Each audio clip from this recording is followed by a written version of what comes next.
I'm Peter Adamson, and you're listening to the History of Philosophy podcast, brought to you with the support of the Philosophy Department at King's College London and the LMU in Munich, online at historyofphilosophy.net. Today's episode, I'd like to thank the Lyceum, Aristotle in Renaissance Italy. If the German language were a person, it would be an army drill sergeant, demanding, strict about rules, and devoted to questionable notions of masculinity. According to German, tables, chairs, the sky, record players, and capitalism are all boys. But like all languages, it does offer many pleasures. My favorite German word is glimpflich, in part because it's so fun to say. Glimpflich. It doesn't so much roll off the tongue as do a little dance on the tongue, then hop out through the mouth and into the world, making it a better place. I also like it because it is so hard to translate. Usually you'll hear it in a context where someone has been fortunate in a bad situation, like if someone escapes from a car accident unharmed. Ist glimpflich davongekommen. Here you'd be hard-pressed to render it with just one word.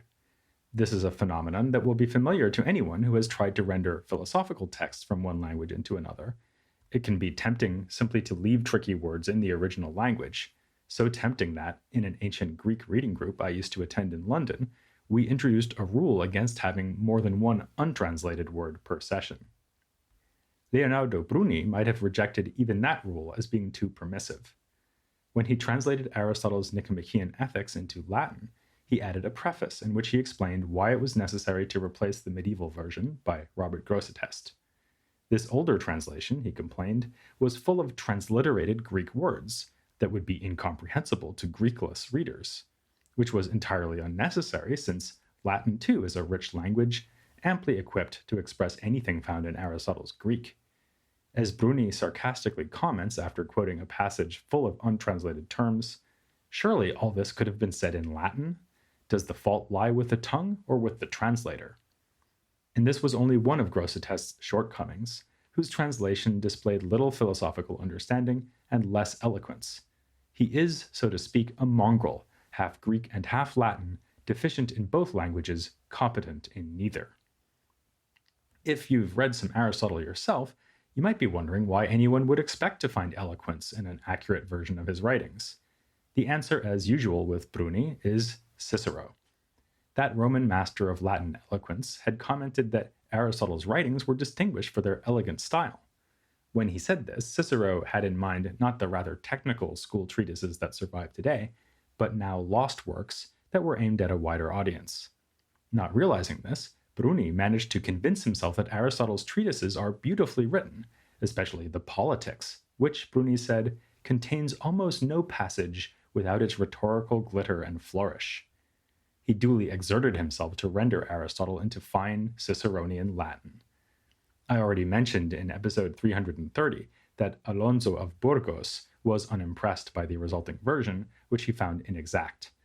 And there were other critics, like the Spanish bishop Alfonso of Cartagena. Alfonso didn't know Greek himself, but didn't let that stop him from censuring Bruni on the rather strange grounds that his Latin translation made Aristotle say things that were not true. This is a hint that philological accuracy as the standard of good translation was only just emerging in the 15th century, thanks to Bruni and the other humanists. Bruni embraced that standard, leaping to his own defense with the remark, "A translation is wholly correct if it corresponds to the Greek. Alteration is the translator's sin."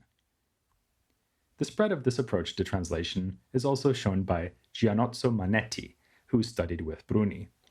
We met him already in episode 356 as the author of the other treatise called On the Dignity of Man, the one that wasn't written by Pico della Mirandola. Manetti was no one-book wonder, but a polymath who learned Hebrew so that he could dispute with Jewish intellectuals and translate the Bible.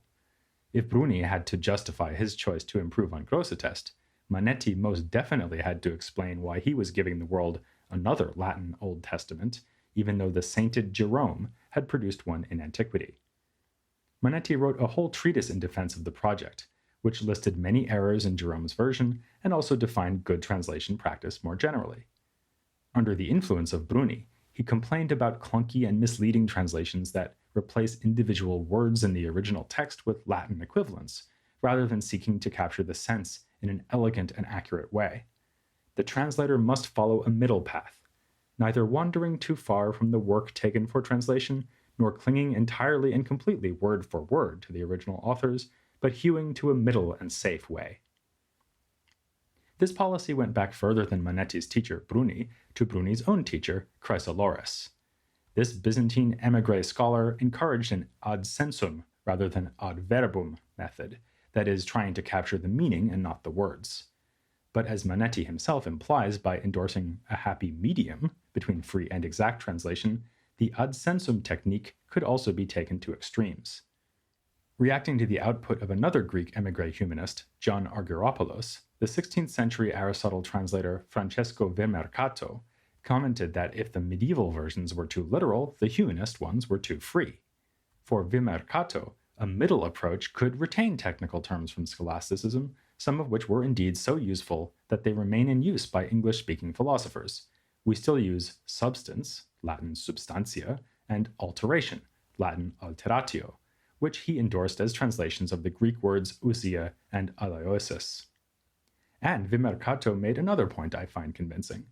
A good translation should capture for the reader what it is like to read the original text, and not, for instance, make Aristotle's treatises into works of elegant rhetoric, as Bruni sought to do.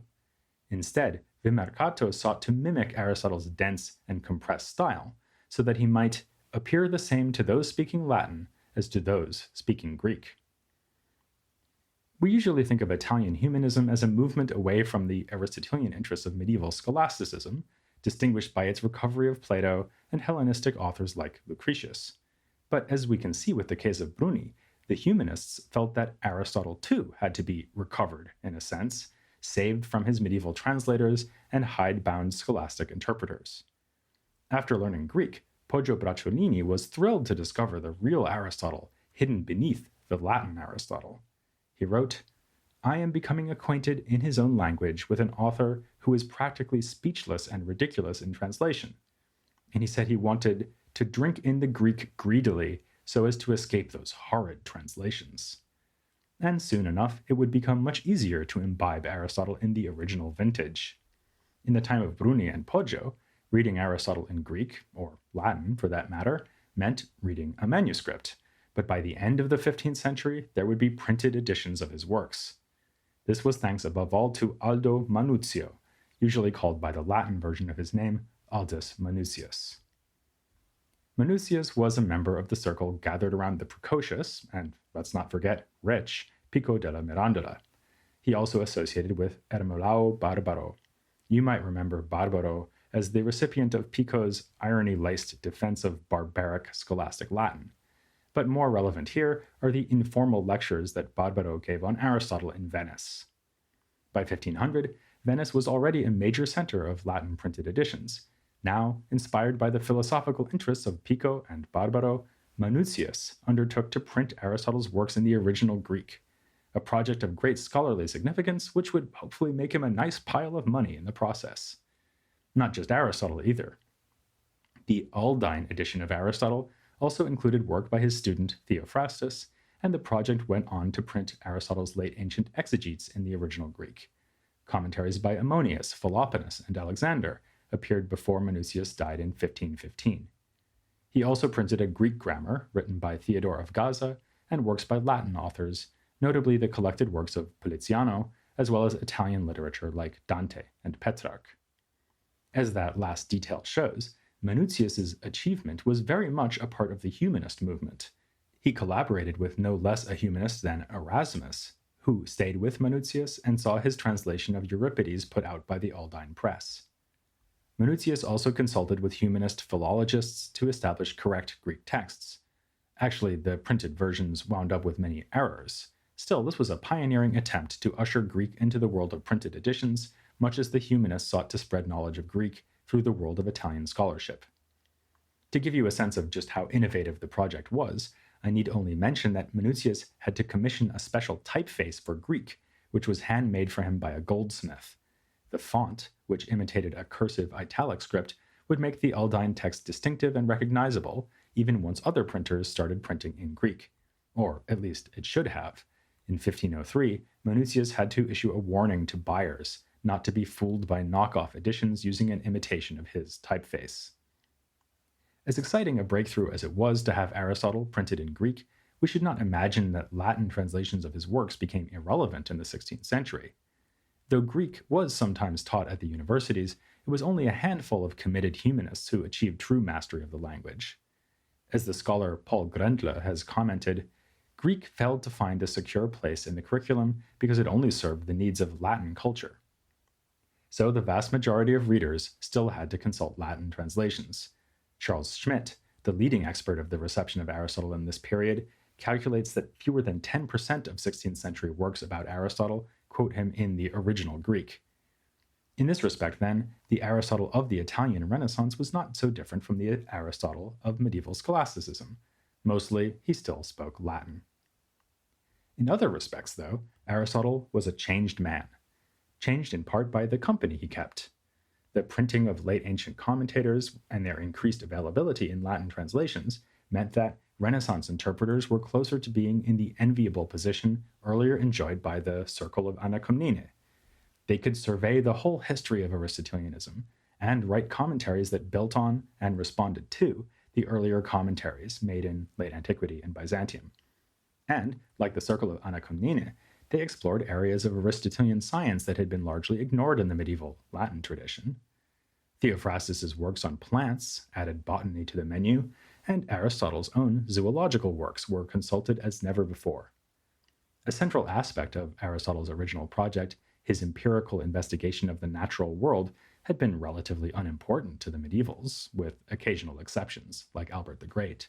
Now, Aristotle reappeared as an acute observer and recorder of his physical environment, putting the nature back in Aristotelian natural philosophy. An excellent example of this is meteorology. This is a topic I've barely, if ever, mentioned in this whole podcast series, so you might be forgiven for being surprised that Aristotle wrote about it. Especially since he lived in Athens, what was he going to say, that the forecast was for plenty of sun with a chance of Macedonian invasion? But as it turns out, Aristotelian meteorology was not mostly about weather prediction. It was a wide-ranging science dealing with all manner of phenomena observable in the sky, including meteorological events in our sense, like lightning storms, but also such things as comets and rainbows. Aristotle thought that many such phenomena could be explained by appealing to exhalations, vapors that build up under the earth and are then released with more or less violence. From the point of view of the Renaissance commentators, meteorology was thus a fairly rudimentary science, in the sense that it dealt with non-living brute material forces, the interaction of things like wind, water, and earth. This means that some of the standard conceptual tools in Aristotelian science were all but irrelevant. Where animals, plants, and humans have substantial forms, something like a rainbow or storm might simply happen when air and vapor are pushed around in the atmosphere because of changes in heating, cooling, and the like. As Pietro Pomponazzi said, these things are closer to matter than form. In part for this reason, and in part because of the difficulty of discerning the causes of meteorological phenomena, the commentators were modest in their claims about what this science could achieve. Agostino Nifo, for instance, stated that Aristotle's proposals for the underlying causes in meteorology were purely conjectural. Of particular interest was the question whether meteorological events have final causes, that is, natural purposes. Perhaps they're just random events with all that pushing around and moving of vapor happening by sheer accident. An example would be Nifo's explanation of thunder, which happens when a mass of dense air collides with a mass of rarefied air in the sky. But on the other hand, could a Renaissance Christian really believe that anything happens by sheer accident? Even if hailstorms and comets have no natural purpose, surely they play some role in God's providential design for our world. For all his empiricism and commitment to natural explanation, Pomponazzi was eager to concede this point. Even damaging storms and earthquakes are intended by God. They seem bad to us, he said, but are in fact for the best. It's just that we are ignorant of their purpose. Earthquakes were a topic that received extensive discussion inspired by Aristotle's meteorology, which explains that they are caused by eruptions of wind below the earth. In the 1570s, a series of earthquakes all but leveled the city of Ferrara, leaving observers to debate the scientific and theological meaning of this disaster. One scholar at Bologna lamented that the earthquakes could not possibly be part of God's benevolent natural order, since they disrupt everything, strip away beauty, and demolish. In keeping with this, naturalistic accounts based on Aristotle propose that Ferrara had been struck because of its geological location. Caves nearby were apt to trap exhalations that would then be released with sudden violence. At the other extreme, the Pope chipped in with the suggestion that Ferrara was chosen for destruction because it hosted such a large Jewish population. As we've seen before, Renaissance authors often reflected on such diversity of opinions by writing dialogues, with different characters adopting different points of view on the topic at hand. So it was here. Several authors staged literary discussions about the causes of earthquakes. A representative example is Giacomo Buoni, who has a series of speakers address the topic within a philosophical, historical, and theological framework. His philosophical spokesman affirms the accidentality of earthquakes, which is clearly foreign to the nature of Earth, which tends towards stillness and being at rest, gathered as it is around the midpoint of the cosmos. But the final word is given to a theologian, who states that, while earthquakes are partly natural, they are also partly divine, sent by God when he wants, how he wants, where and how much he wants, and more often for sins, moving with his will the secondary causes and nature which he commands at his pleasure. Aristotle stood for the more empirical approach, which helps to explain why a figure like Galileo could say, as late as 1640, "I am sure that if Aristotle returned to the world, he would receive me among his followers." Such hard-nosed scientific interests seem a far cry from the philological concerns of the humanists, even if the textual productions of the humanists made it possible for Aristotelianism to achieve new breadth and diffusion in Renaissance culture. And the aforementioned Charles Schmidt has proposed that we should speak not of Renaissance Aristotelianism, but Renaissance Aristotelianisms. That would more fittingly capture the different and often innovative approaches that were taken to this long-studied body of texts in the 15th and 16th centuries, a time that Schmidt calls the high point of Western Aristotelianism. Like religious and biblical knowledge, he comments, Aristotelian doctrine was available in many different forms, from the most learned annotated editions of the Greek text to the sketchiest of compendia in Latin or a number of different vernaculars. That point is one worth dwelling on. We've seen that for every humanist who could read Aristotle in Greek, there were 10 scholars who read him in Latin, to which we can add that there would have been many more reading Aristotle or reading about Aristotle in Italian. The history of Aristotle in European vernacular languages goes all the way back to the 11th century, when Notke of St. Gallen translated a couple of the logical works into that most unforgiving of tongues, German. Subsequently, Nicole Orem had translated Aristotle's On the Heavens into French in 1377, but it was only in the Renaissance that we see a real blossoming of Aristotle outside of Latin, with figures like Antonio Bruccioli putting many of his works into Italian in the mid-16th century. Not long after, in 1565, Lodovico Dolce produced an Italian Summary of Aristotle's Philosophy, which integrates Platonist arguments for the immortality of the soul and Christian authorities into an overview of peripatetic thought. Even such peripheral texts as the Mechanics, not really by Aristotle but ascribed to him as its author, got the treatment. That's a hint to the important fact that the audience for Aristotelian texts was getting wider. Alessandro Piccolomini said explicitly that his version of the Mechanics was intended principally for engineers. Later on, in the early 17th century, the beautifully monikered Panfilo Persico produced a vernacular compendium of the ethics and politics and said it was aimed at princes, men of the Republic, and of the court. Women were also occasionally named as beneficiaries of Italian versions or summaries of Aristotle, since for the most part they could not read Latin, notwithstanding the famous achievements of female humanists like Cassandra Fedele and Laura Cereta. As Piccolomini said, while stressing the usefulness of his philosophical textbooks on Aristotelian ethics, women remained deprived, through no fault of their own, of those habits which could make them happy. On the other hand, we also find vernacular works being aimed at more expert readers, including readers who were assumed to have the ability to go back and check the original Greek of Aristotle, or at least the Latin version, if they had a mind to. Luca Bianchi, a scholar who has devoted great attention to the rise of philosophy in the vernacular in the Renaissance, has thus pointed out that by the 16th century, languages like Italian were emerging for the first time as an instrument of scientific communication.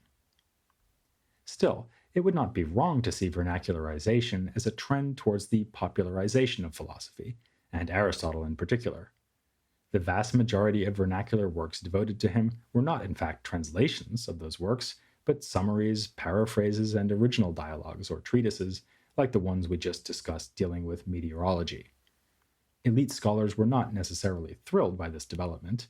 Bernardo Segni, who translated the rhetoric into Italian, said that he was criticized by some who blamed him for making it possible for uneducated people to learn what others had acquired over many years with great effort from Greek and Latin books. But there was not only Greek and Latin to contend with, there was also Arabic. The emergence of new forms of Aristotelianism in the Italian Renaissance goes hand in hand with a resurgence of his greatest medieval commentator, Ibn Rushd, known in Latin as Averroes. As you'll remember, Averroes' works had caused a stir back in the 13th century when his doctrines led to debate and condemnation in Paris. In the 15th and 16th centuries, Averroism returned with a vengeance. Is a development inextricably entwined with the diffusion of Aristotelian literature, most literally so in the case of the famous Junta edition of Aristotle, which appeared from 1550 to 1552. It included Latin translations of Averroes' commentaries, so that every reader of Aristotle could turn to this Muslim guide to understand his works. Amazingly, out of the 38 surviving exegetical works by Averroes on Aristotle, no fewer than 36 were printed in the 16th century. This can be understood as a blow for scholasticism against the antiquarian interests of the humanists.